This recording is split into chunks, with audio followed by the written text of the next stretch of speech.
Magandang umaga po sa inyong lahat. Ang maraming nakangiti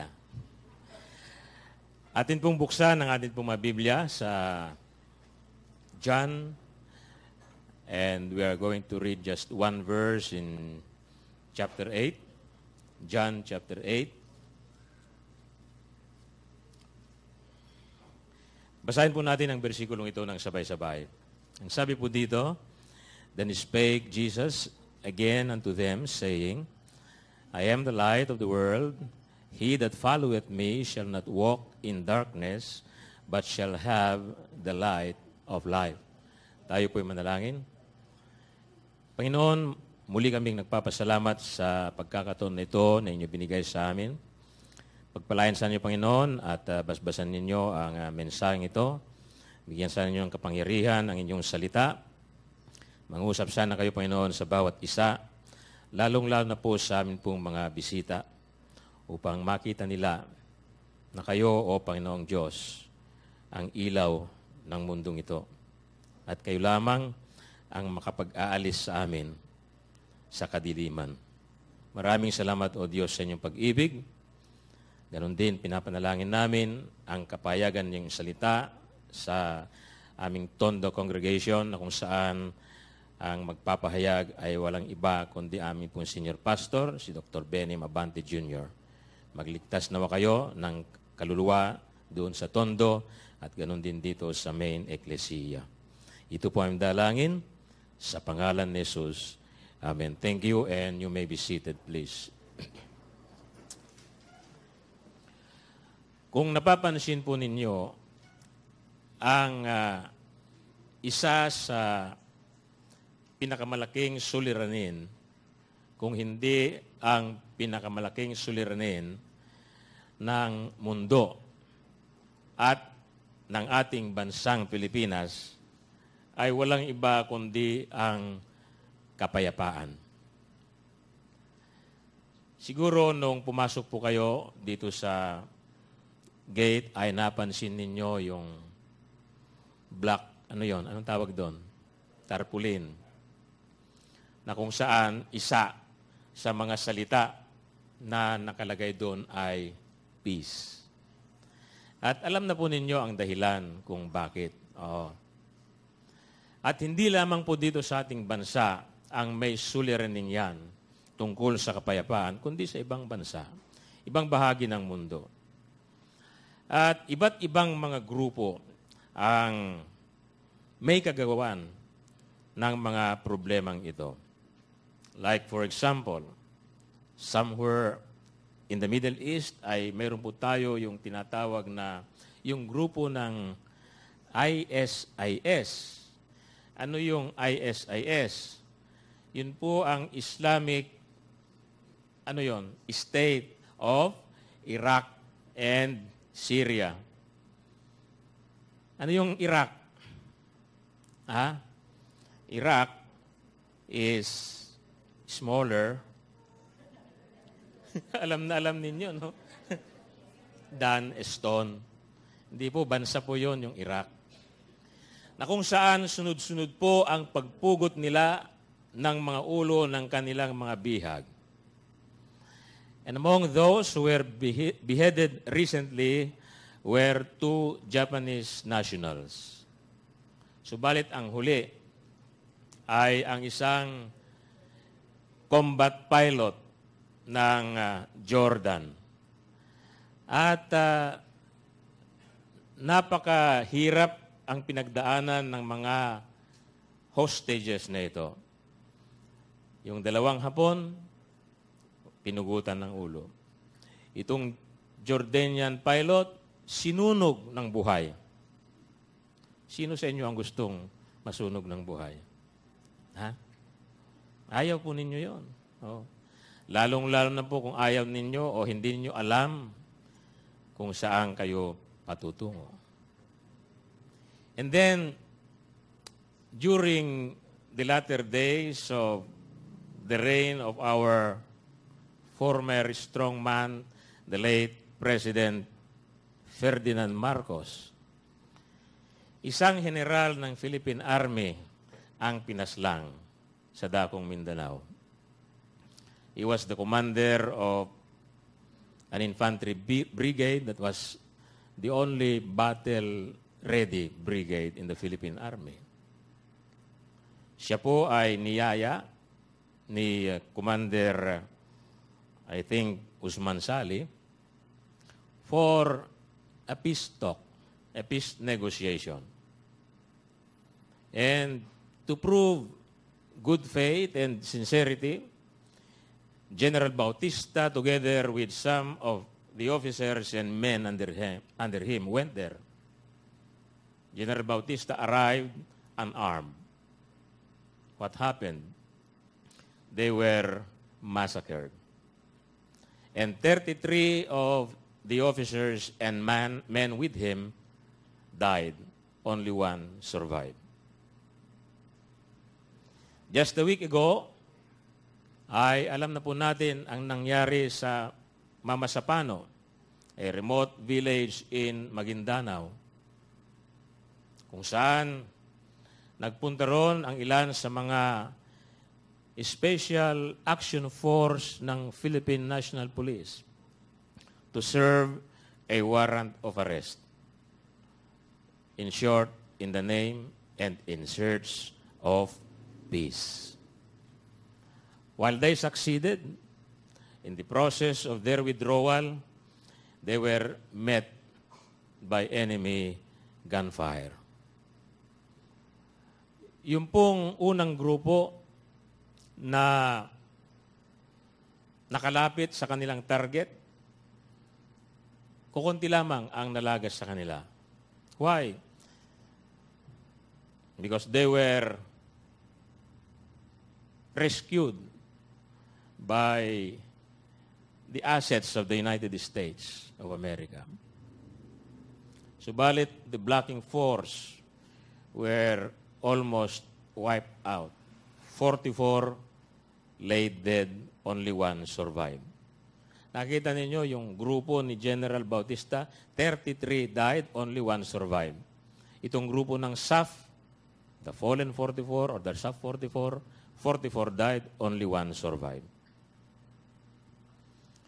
At napakahirap ang dinanas ng mga puwersa natin dahil yung iba, pinugutan ng ulo, yung iba, hindi na makilala ang mukha. Marami sana ang nabuhay pa. But the rebels gave them the so-called finishing touches para sigurado napatay sila. And so, meron po tayong pagtitipon bukas to give a statement regarding this. Walang reinforcement. They asked for reinforcement, walang reinforcement ang dumating. So they had to stand their ground until they ran out of bullet. So today, the whole nation mourn their massacre. Oh, the Filipino people, especially the loved ones of those who died. Bakit sila namatay? Ha? In search of that elusive peace. They're crying for, kaya nga nakalagay dyan sa labas, truth, justice, and peace. Dahil hindi naman pwedeng magkaroon ng kapayapaan kung walang hustisya. At hindi rin po magkaroon ng hustisya kung walang katotohanan. So ang buong bansa ay umiiyak ng katarungan at katotohanan. So ang tanong, can there still be peace? Ha?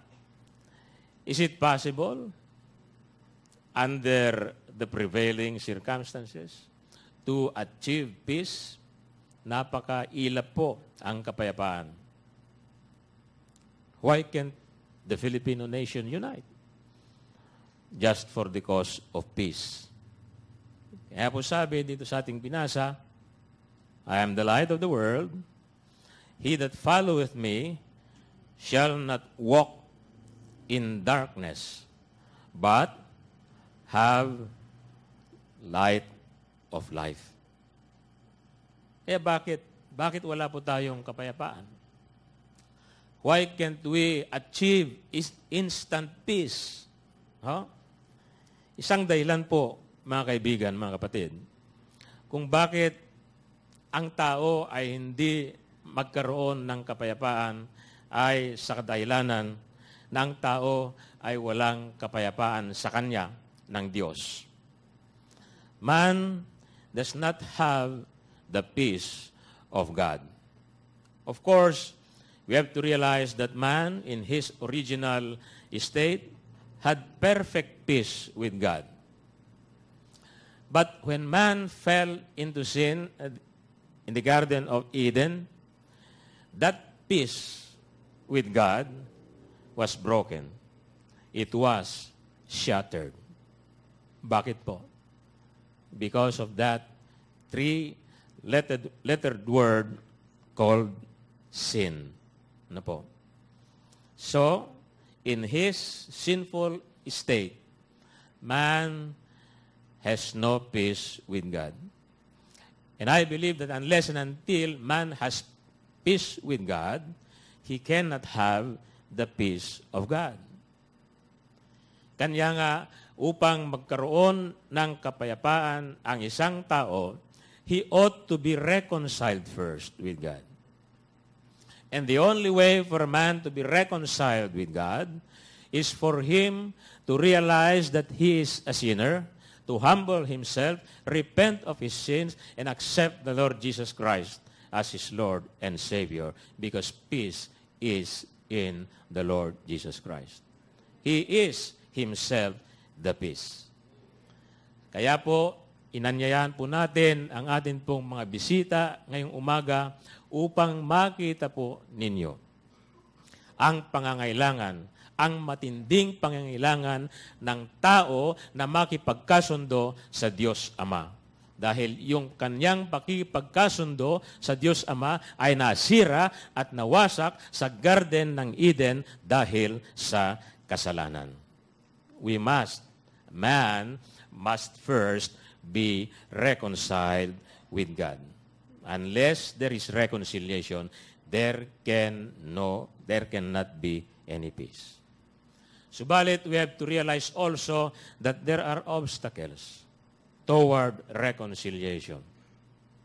Sa atin pong bansa, isang obstacle yan ng reconciliation sa pagitan ng mga mamamayang Pilipino ay yung kanya-kanyang paniniwala, yung kanya-kanyang adhikain, yung kanya-kanyang motibo. Our brothers there in Mindanao have their own agenda.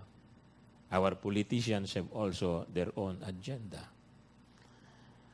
At kung ang mga grupong ito ay nananatili sa kanilang personal na adhikain, ay napakailap talaga ang kapayapaan. Sa mga mananampalataya, ang isang obstacle, ang isang hadlang sa pakikipagkasundo sa Panginoon ay relihiyon. Religion can be an obstacle sa reconciliation ng tao sa Panginoon. Dahil sa iba't ibang katuruan ng relihiyon, hindi bali sana kung lahat ng mga katuruan na ito ay tama. Kung ang mga katuruan na ito ay sumasang-ayon sa banal na kasulatan, wala po sigurong maging problema yan. Subalit, masaklap sapagkat napakaraming katuruan ang taliwas o salungat sa sinasabi ng banal na kasulatan. Kaya ang relihiyon kung minsan ay nagiging hadlang sa pakikipagkasundo ng isang tao na makasalanan sa Panginoon. See? We have our religious beliefs. We have our religious traditions. And if we are not careful, mga kapatid, mga kaibigan, this can be obstacles toward or along the path of reconciliation. So ano po ang solusyon? Meron bang solusyon? Meron pong solusyon yan. Una, for man to humble himself. Because pride goeth, the Bible tells us, before destruction. In humility, there is peace. In humility, there is reconciliation. In humility, there is forgiveness. Man must first humble himself. Of course, hindi po madali for man to humble himself. But that's the only way. We want peace with God, we must first humble ourselves. Hindi naman tama na isipin natin that it is God who should humble himself. Baliktad po yun. Hindi po tamang katuruan yun. So we have to humble himself. And we need an intercessor. Dahil sa pagitan ng tao at ang Diyos Ama, kailangan natin ang tigapagkasundo. Sa larangan po ng kapayapaan, mayroon tayo yung tinatawag na peace negotiators. See? Ang ating pong pamalaan ay bumuo ng peace panel. The MNLF also put up their own peace panel. Bakit? Sapagkat gusto natin na ang dalawang grupong ito ay magkasundo. Ganon din po ang tao sa Diyos. Kailangan ng tao ang tigapagkasundo. Man needs an intercessor and there is only one intercessor.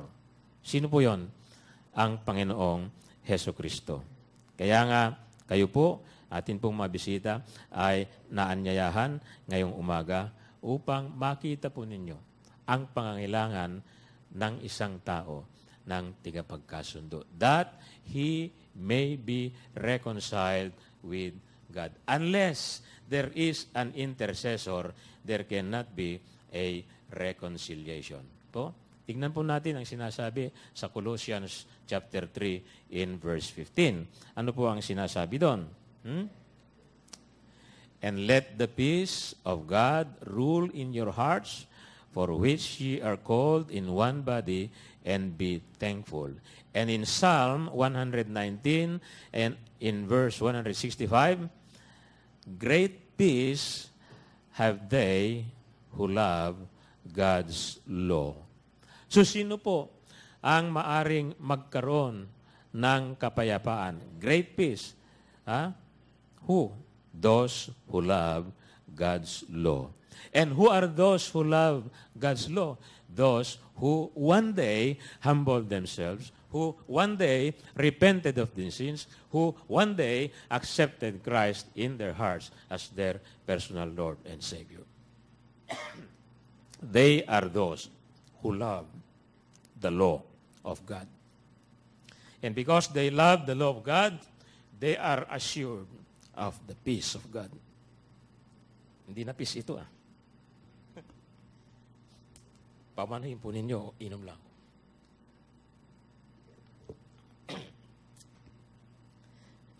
Mahirap kasi mula nung naoperahan ako medyo natutuyo na ang lalamunan ko. Unlike before, I could speak kahit maghapon. Pero ngayon, ewan ko kung yun ang isang epekto.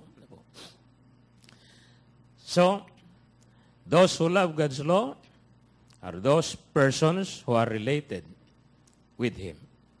And how can a person be related with God? Only by the precious blood of the Lord Jesus Christ. Those who repent and accept Him. Accept the blood of Christ that was shed at Calvary's cross. Okay? And what else? Why can't man have peace? Balik tayo doon ating pong text. I am the light of the world. He that followeth me shall not walk in what? In darkness. So man cannot have peace with God because man walks in darkness.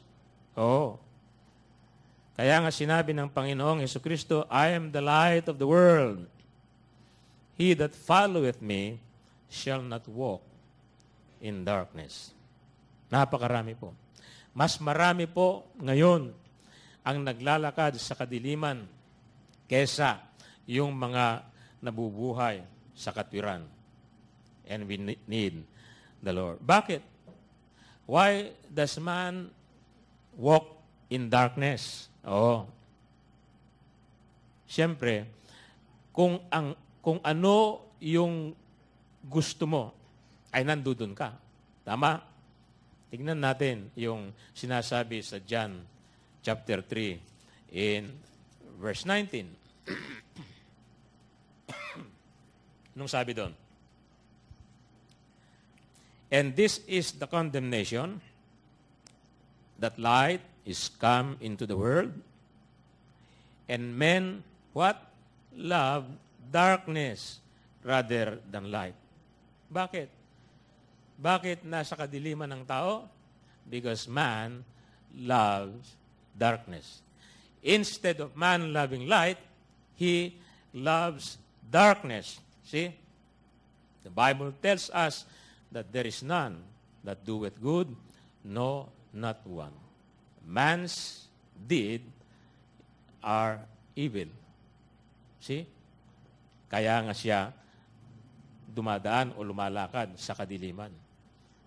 Sino pero ngayon, maski tanghaling tapat, napakarami ng krimen. Oh. Nung una, pinipili nila ang gabi dahil madilim para hindi sila makilala. Subalit ngayon, in broad daylight, crimes are being committed. But that is the reality. That man loves darkness because his deeds are evil. So if man is living in darkness, if man wants to attain peace, what should he do? Meron pong pangailangan. At merong kailangan gawin ang tao. Ang tao na naglalakad sa kadiliman ay nangangailangan ng guide. You need a guide. If you are walking in darkness, you need a guide. Oh.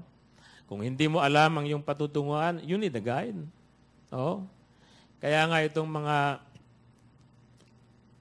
mga military men natin, kahit na yung mga piloto, for them to be able to operate at night, to carry out their missions at night, anong kanilang ginagawa? Gumagamit sila ng, ang tawag doon, yung night vision equipment. May tawag doon eh. Oo. And, yun ang ginamit ng mga SAF kasi nagsimula sila gabi eh. Oo. Yun ang ginamit nila. So, ganun din po sa isang ordinaryong tao. Para lumakad ka ng maayos, gusto mong umalis sa madilim na kinatatayuan mo, you need a guide. In fact, David recognized that. In Psalm 23:2, alam natin ito, this is a very familiar psalm. Anong sinabi niya doon? He maketh me to lie down in green pasture, and what? He leadeth me beside the still waters. Oh. Somebody has to lead us beside the still waters. And who is that guide? Makikita po natin mamaya. Oh. John 10:4 tells us, and when he putteth forth his own sheep, he what? Sino yung he ito? Makikita rin natin, makikilala natin kung sino yon. He goeth before them. So, he goeth before his sheep to guide his sheep. See? And his sheep follow him. Oh. Dahil unang-una, his sheep know his voice. Oh. And in Matthew chapter 15, in verse 14, realize this, that dito po sa Matthew chapter 15, in verse 14, it is the Lord Jesus Christ who is talking here. If the blind lead the blind, what happens? Both shall fall in the ditch. So dahil ang nilalakaran, ang ginagalawan ng tao ay kadiliman, kailangan niya ang giya, kailangan niya ang guide upang sa ganon hindi siya mahulog sa kapamakan. John 11:10. If a man walk in the night, what happens? He stumbleth. Why? If a man walks in the night, he stumbleth. Why? Because, there is no light in him. Napakaliwanag po yun. So tayo pong lahat ay nangangailangan nito. So, because man has no peace, and because man is in darkness, he needs a light. He needs a light that he may know the way. Not only that he may be able to know the way, but also to know the truth and to know life. And who is that light? That light, nais ko pong bigyan din ito sa atin pong mga bisita, that light that a man needs to take him out of darkness is no other than the Lord Jesus Christ. Gawa-gawa ba lang natin yon? Hindi po. Balikan po natin yung ating pong teksto. I am the light. Ang Panginoong si Kristo mismo ang nagsasalita dito. So there is no other light that could lead a sinful man from darkness than the Lord Jesus Christ. Luke 1:79, to give light to them that sit in darkness and in the shadow of death, to guide our feet in the way of what? In the way of peace. John 1:9, tingnan natin kung anong sinasabi sa John 1:9 patungkol sa ilaw na ito. Ha? Sino ba at ano ba ang magagawa ng ilaw na ito? John 1:9 says, that was the true light, which lighteth every man that cometh into this world. All have sinned. All have come short to the glory of God. So man, because of sin, is in darkness. And man, because he is in darkness, needs light. Whoever you are, to our visitors, whoever you are, whatever be your past may be, whatever sins you may have committed, you can have that light today. That's the reason why you were invited to our ecclesia. And Jesus Christ is not the only light, but He is the life. Balikan natin ang sinabi dito, He that followeth me shall not walk in darkness, but shall have the light of life. Jesus Christ is the light, and He is the life. John 1:4 tells us, in Him was what? In Him was life. And that life was the light of men. Kaya nga, ang sabi doon sa John chapter 11 in verse 25, anong sinabi ng Panginoong si Kristo tungkol sa mga namatay? Nung kinakausap siya I think it was Martha, Jesus said unto her, I am the resurrection and the life. He that believeth in me, though he were dead, yet shall he live. Sa atin pong mga kaibigan, sa atin pong mga bisita, though a man be dead in sin, yet he shall live through the Lord Jesus Christ. You want to have that light today? You want to have that life today? All you have to do is to humble yourself, repent of your sins, and accept Christ, who died at Calvary's cross and shed His precious holy blood for you and for me. Christ is the only source of life. Ang sabi sa 1 John 5:12, He that hath the Son hath life, and he that hath not the Son of God has not life. Napakaliwanag po. You want to have life? Accept Jesus Christ. Kaya nga sabi niya in John 14:6, I am the way, the truth, and the life. No one cometh to the Father but by me. And let me assure you, my friends, this morning, and to all of us, that Jesus Christ has promised what? Peace. Pinangako yan ng Panginoon.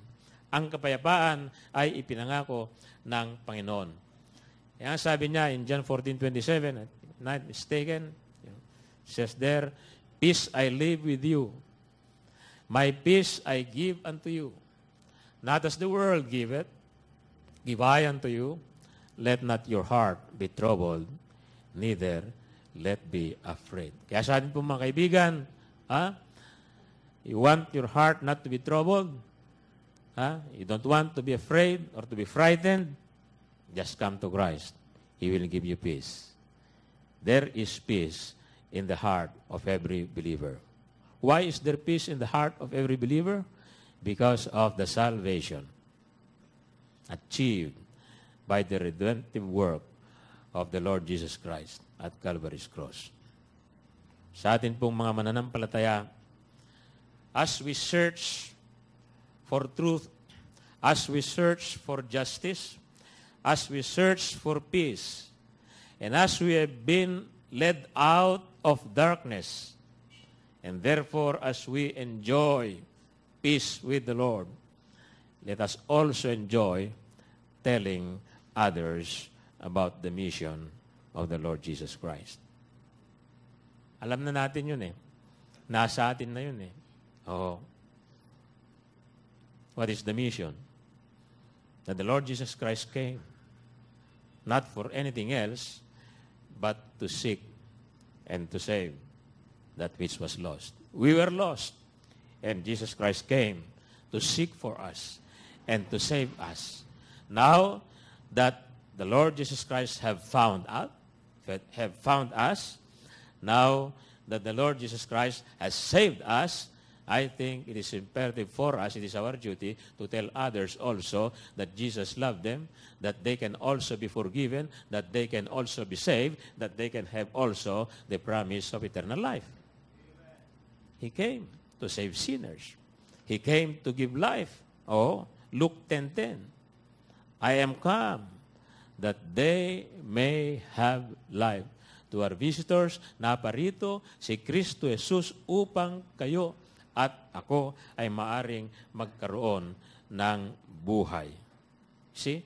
Buhay na walang hanggan. So sa atin pong mga mananampalataya, there is a great job, there is a great duty, there is a great command for us to carry. And what is that? The Great Commission. To our visitors, sana po sa maikling mensahe na ito ay nakita po ninyo ang inyong pangangailangan ng liwanag. At ang liwanag na yan, ulitin ko po, upang bigyan diin, ay walang iba kundi si Kristo Jesus. There is no other light, there is no other life, there is no other way but the Lord Jesus Christ. Napakaliwanag sa atin pong teksto. So you need light. Not only that you need light, you need to follow Him. Kasi yun pong sinasabi niya sa atin pong teksto, He that followeth me. Kahit ngayong umaga ay nalaman mo na ang Panginoong Hesukristo ang ilaw. Kahit ngayong umaga nalaman mo na ang Panginoong Hesukristo ang buhay. Na Siya ang daan, na Siya ang katotohanan. Kung hindi ka susunod sa Kanya, you cannot walk out. You cannot get away from that path and from that world of darkness. Ang liwanag kasi sinabi niya He that followeth me shall not walk in darkness. Therefore, if after knowing these truths, you still refuse to follow Him, then you will live and continue to live in darkness. And darkness will lead you to destruction. Sa atin po mga kaibigan, inanyayaan po namin kayo. Nakilalanin at tanggapin ang ilaw na ito sa katauhan ni Kristo Jesus. At Kanyang ipinangako sa Kanyang salita. That when you trust Him, when you lay your faith in Him, when you accept Him, He will lead you out of darkness and He will give you the light of life. So to our visitors this morning, why don't you accept that light? That you may be led out of darkness. Why don't you accept that light? That you may have the promise of eternal life. Why don't you accept and follow that light this morning that you may have peace in your life? And the time, my friend, is now. Huwag mo ipagpaliban. Hindi mo alam kung ano ang mangyayari. In verse 21 of chapter 8 of John, anong sinabi? Then Jesus said again unto them, I go my way and ye shall seek me. Eto, ano yung huling portion? And shall die in your sins. Whither I go, you cannot come. See? Bakit? Why can't you come to where Jesus Christ goes? Because Jesus Christ goes to the Father. Nung sinabi niya diyan, that I go, ye cannot come because He's going to the Father. And you cannot go to the Father unless you have the righteousness of Jesus Christ. And the only way for a man, a sinful man living in darkness, to have that righteousness of the Lord Jesus Christ is for him to accept what He did at Calvary's cross. And then, and only then, can he come to the Father. See? You have to accept Him. You cannot go to where Christ goes unless you accept Him. Verse 24, I said therefore unto you, that ye shall, ito inulit na naman that ye shall die in your sins.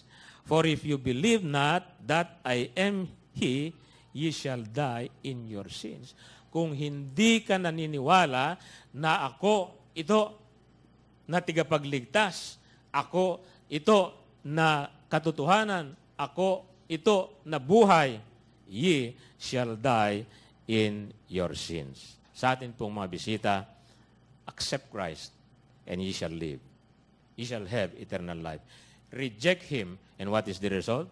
Ye shall die in your sins. Would you like that? No, you would not. Because those who die in their sins will surely spend eternity in the lake of fire. See? So unless you put your faith in Christ and accept Him, you shall remain in darkness. You shall not have life, and you shall not have peace. You shall die in your sins. Verse 32 says, and you shall know the truth, and the truth shall make you free. Mga kaibigan, only Jesus Christ can set you free from the darkness of sin. Wala nang iba.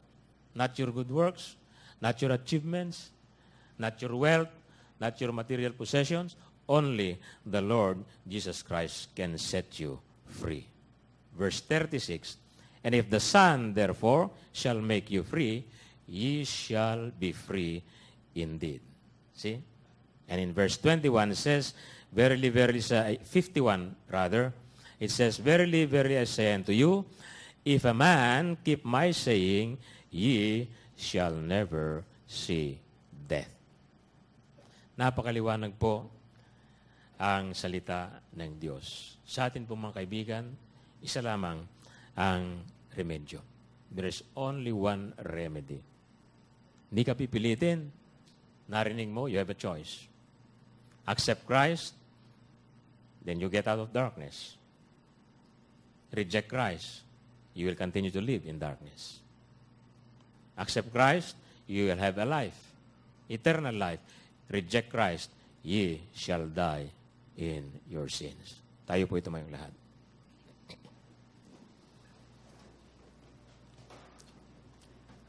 Habang ang lahat ng mga ulo ay nakayuko at nakapikit